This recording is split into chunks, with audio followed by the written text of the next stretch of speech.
mga karosas, nandito ulit tayo ngayon sa kusina. Nagluto tayo ng simpleng ulam. Ulam namin sa probinsya ito.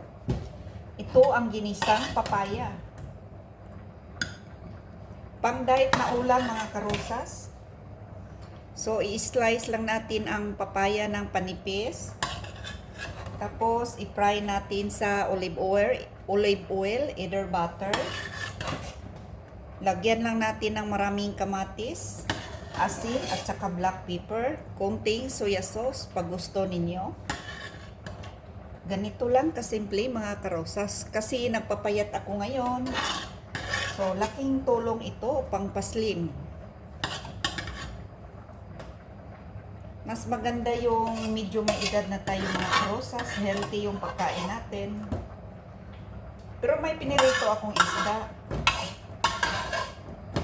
Na-miss ko ito mga karosas kasi lagi namin itong niluluto ito sa probinsya.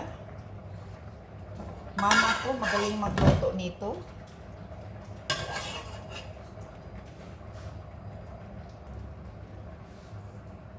Tikman natin mga karosas. Ang sarap. Tama-tama lang ang lambot niya, huwag mo masyadong palambutin pagkaluto kasi mas masarap yung medyo malutong.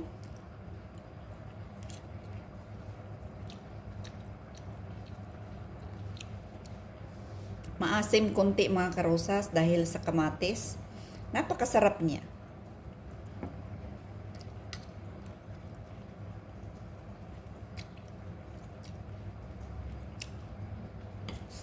Pag nandito kasi tayo sa abroad mga karosas, kahit naman sa Pilipinas, kailangan natin kumain ng mga preskong gulay. Kasi mas lalo tayong healthy, tataas ang buhay natin.